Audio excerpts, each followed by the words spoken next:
Hey there, I'm Jesse Gillenwalters, and I make music under the moniker Basic Printer. Aside from being an independent musician, I manage some accounts in our IndieX marketing agency here at Indiepreneur, and I also teach group coaching classes under our Indie Founder branch. But before that, I was a follower. I was a lowly Indiepreneur fanboy. It was pathetic. I was following our company's very own trainings, step by step, bit by bit, growing my fan base over the course of the last 4 years. I spent a lot of money and time and energy. But you know what?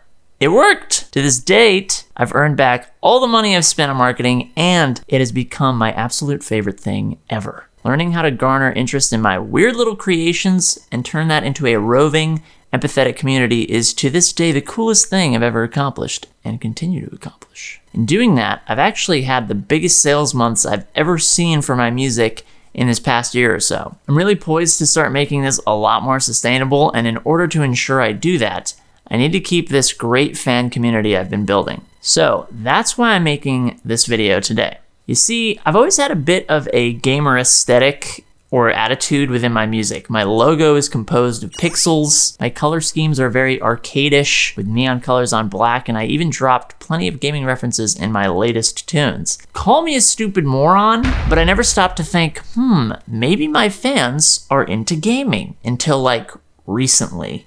Way too late in my music career. Anyway, eventually I had that thought, so I tested it out a little bit. I asked my fans here or there if they were into games, if they were gamers, and lo and behold, they were.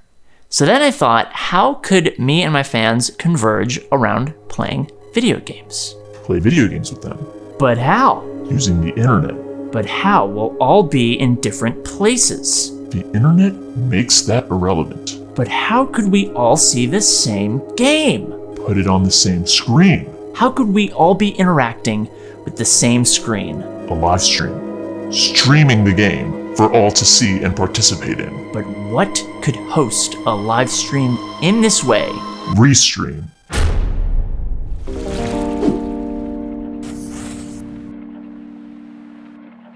This video is sponsored by Restream. It's an extremely easy to use live stream app that allows me to host live online events with my fans. And yeah, I can even use it to play video games with them. I'll be using Restream to accomplish my goals here, so you'll be seeing a bit of that in action soon enough. With that being the case, let's see what I need to do here in order to set up this live stream. The game of choice I'll be using is Fibbage by Jackbox. For starters, this is probably my favorite all-time party game, so I know I'll have fun playing with it and ergo be a great host. Second, it's a unique game in that the controller is your own device, your phone, laptop, tablet, whatever. As long as you're hosting the game from one device, which is what I'll be doing, other players can join in and connect to the host game using their own device. All they need to do is get the room code from the host to join the party. This means that as long as someone's watching the live stream, they can get that code and see all of the prompts they'll need in order to participate as the game goes along. No need for any crazy capture card stuff, connection issues, server hosting, blah, blah, blah. All you gotta do is start a room, cast it in a stream, and anyone who sees that screen will be able to fully join us. Easy. So that being said, I need to set up a stream that clearly shows that game, ports in the audio, and is lightly branded. What I'd also like is a little section for comments because that's a nice touch. And I also want to be able to easily flip around different views because I may take an intermission to like do a giveaway or reference an offer or bring someone in on screen. So I want to just be prepared for that. I went into this live stream thinking it would be a lot of setup and I might need some third-party apps to make all this happen in Restream, but it was actually like all in there already.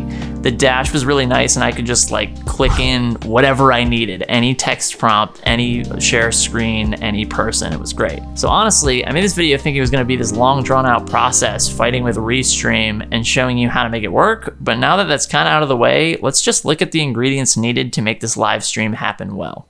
First thing we need is a good and relevant stream idea. Unfortunately, going live has become a thoughtless, flippant thing for many. Instead of going live just because you feel like you need to keep up, first ask yourself, did anyone ask for this? In my case, identifying the gamer segment of my crowd and asking them if they like the game I wanted to play has answered that question for me. Consideration number 2, do we have an audience? Live streaming can be a good device to welcome in an incoming audience or communicate with an existing audience. While many applied live streamers have found a way to use live streams to find an audience, the truth is for musicians, occasionally going live in an unintentional manner will probably not be the best thing that really pulls in an audience. For this reason, it's crucial to know we have an audience that will want to participate in the live stream, and further, we need to know that they will be interested in what the live stream is even about. So building an audience is a whole other monster, but if you'd like to do that, hop into our Fan Finder method training. It literally changed the entire course of my life. It literally caused me to get hired at this company and be telling you all this right now on this YouTube channel. So it works. Third consideration, tech. As I just mentioned earlier, Restream pretty much makes it so that I can rig up any old live stream with ease, which is amazing because it's crucial to have a live stream that feels good and delivers on the offering of the stream itself. It's important that we're able to do this in a reproducible manner. Restream has really got our back on that front. And the last thing is channels. Where are we going to be streaming? We just need to pick where we're going to go live and make sure we can cast to all those channels. Restream lets us stream to like 30 channels at once, so I don't really need to choose, which is nice. However, I know firsthand that probably most of my traffic will be from Facebook, since that's how I built my audience. All right, so now that we know the ingredients of a good live stream, let's put them together into our live stream. First, take your relevant live stream idea. I'm going with a bit of a gaming theme here, but you can replace with anything that works for you, like a musical performance or knitting. Then, let's take our relevant idea and test it against our audience. What I'm going to be doing here is taking a simple Facebook status and seeing how they react to it. Now, to see if our audience likes it, we just have to listen in for the sizzle.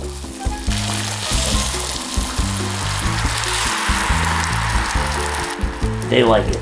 Simply leave it in the oven for 24 hours at 900 degrees Fahrenheit to make sure we get enough responses.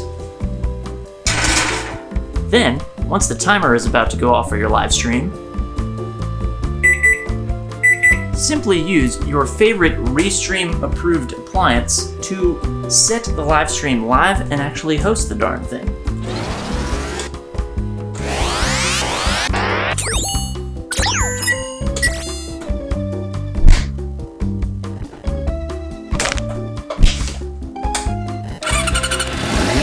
So now that we're live, all that's left is to have fun and enjoy the stream. Don't forget the garnish. Now, we could go through all of these steps and create a live stream from scratch, but I've pre-prepared one to save time. There. Look at that perfect little live stream. Now, how did my live stream go?